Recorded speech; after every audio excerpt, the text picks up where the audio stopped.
ಏನು ಇಟ್ಕೊಂಡು ಬಂದಿದ್ದು ಮತ್ತು ಸಹಜವಾಗಿ ಒಬ್ಬ ಸರ್ಕಾರಿ ನೌಕರರಾಗಿ ಸೇವೆ ಸಲ್ಲಿಸಿದಂಥ ಡಿಸೋಜರವರು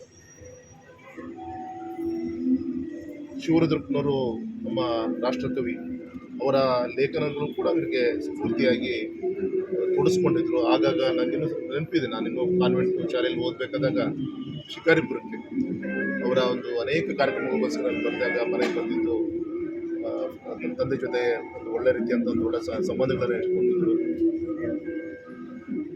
ಅತ್ಯಂತ ನೋವು ಅನಿಸುತ್ತೆ. ಮತ್ತು ವಿಶೇಷವಾಗಿ ಮೊನ್ನೆ ನನ್ನ ಪಾರ್ಲಿಮೆಂಟಲ್ಲೂ ಕೂಡ ಏನಾದರೂ ಈ ಸಂತ್ರಸ್ತರ ಒಂದು ನೋವನ್ನು ಅಲ್ಲಿ ಪ್ರತಿನಿಧಿಸುವಂಥ ಕೆಲಸವನ್ನು ಏನಾದರೂ ಮಾಡಿದೆ ಅಂದರೆ ಅದರ ಹಿಂದೆ ಅವರ ಒಂದು ಲೇಖನ ಪುಟಗಳು ಕೂಡ ನನ್ನ ಒಂದು ಪ್ರೇರಣೆ ಅಂತ ಹೇಳಿದ್ರು ಕೂಡ ತಪ್ಪಾಗ್ತಾ ಇಲ್ಲ. ಆ ರೀತಿ ಇವತ್ತು ಕೇವಲ ಅವರು ಸಾಗರಕ್ಕಷ್ಟೇ ಸೀಮಿತ ಆಗದೆ ಸಾಗರದ ನೋವನ್ನು, ಈ ಮಲೆನಾಡಿನ ನೋವನ್ನು, ಸಾಗರದಲ್ಲಿ ವಾಸ ಮಾಡುವಂಥ ಮಲೆನಾಡಲ್ಲಿ ವಾಸ ಮಾಡಿದ ಜನರ ಒಂದು ನೋವನ್ನು 400-500 ಕಾದಂಬರಿಗಳ ಮುಖಾಂತರ 75ರಿಂದ 100ಗಿಂತ ಹೆಚ್ಚಿನ ಕಾದಂಬರಿಗಳನ್ನು ಮತ್ತು ವಿಶೇಷವಾಗಿ ಮಕ್ಕಳ ಒಂದು ಕಥೆಗಳನ್ನು, ಆ ಕಥೆಯಲ್ಲೂ ಕೂಡ ಮಕ್ಕಳಿಗೆ ಒಂದು ಪ್ರೇರಣೆ ಕೊಡುವಂಥ, ಜವಾಬ್ದಾರಿಯನ್ನು ಕೊಡುವಂಥ ಮತ್ತು ಈ ಬಡವರ ನೋವನ್ನು, ರೈತರ ನೋವನ್ನು ಕೂಡ ಪ್ರತಿಬಿಂಬಿಸುವಂಥ ಒಂದು ಪ್ರಯತ್ನವನ್ನು ಅವರ ಸಾಹಿತ್ಯ ಲೋಕದಲ್ಲಿ ಅವ್ರು ಮಾಡ್ಕೊತಾ ಬಂದರು.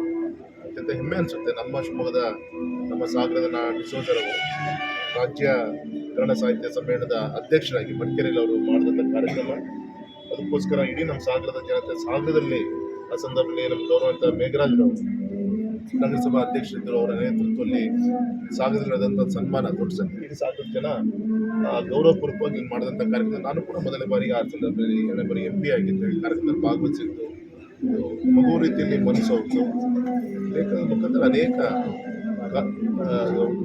ಮತ್ತು ವಿಶೇಷವಾಗಿ ಕಾಡಿನ ಬೆಂಕಿ, ಅವರ ಒಂದು ಕಾಡಿನ ದ್ವೀಪ, ಅದ್ರ ಮುಖಾಂತರ ಆ ಒಂದು ದ್ವೀಪದ ಈ ಒಂದು ಮುಳುಗಡೆ ಸಂತ್ರಸ್ತರ ಸಮಸ್ಯೆಗಳನ್ನು ಅದ್ರ ಮುಖಾಂತರ ವಿತರಿಸುವಂಥ ಪ್ರಯತ್ನ ಕೂಡ ಮಾಡಿದ್ದಾರೆ. ಒಬ್ಬ ಹಿರಿಯ ಸಾಹಿತ್ಯಗಳು ಇವತ್ತು ನಾವು ಕಳ್ಕೊಂಡಿರೋದು ದೊಡ್ಡ ಒಂದು ನಮ್ಮ ಮಲೆನಾಡು, ನಮ್ಮ ಸಾಗರಕ್ಕೆ, ನಮ್ಮ ಕನ್ನಡ ಸಾಹಿತ್ಯಕ್ಕೆ ತುಂಬ ಒಂದು ದೊಡ್ಡ ನಷ್ಟ. ಹಾಗಾಗಿ ಬರುವಂಥ ದಿನದಲ್ಲಿ ಅವರ ನೆನಪಿಗೋಸ್ಕರ ಇವತ್ತಿನ ಒಂದು ಸರ್ಕಾರ, ಎಲ್ಲರೂ ಕೂಡ ಚುನಾಯಿತರುಗಳು ಮುಂದಿನ ಒಂದು ಪೀಳಿಗೆಗೆ ಪ್ರೇರಣೆ ಕೊಡುವಂಥ ಒಂದು ನಿಟ್ಟಿನಲ್ಲಿ ಏನಾದರೂ ಒಂದು ಚಿಂತನೆ ಮಾಡೋದು ಒಳ್ಳೆಯದು ಅಂತ ನನಗೂ ಕೂಡ ಅನಿಸುತ್ತೆ. ಸಂಬಂಧಪಟ್ಟಂತೆ ನಾನು ಸರ್ಕಾರ ಜೊತೆ ಮಾತಾಡೋದು ಪ್ರಯತ್ನ ಮಾಡ್ತೀನಿ.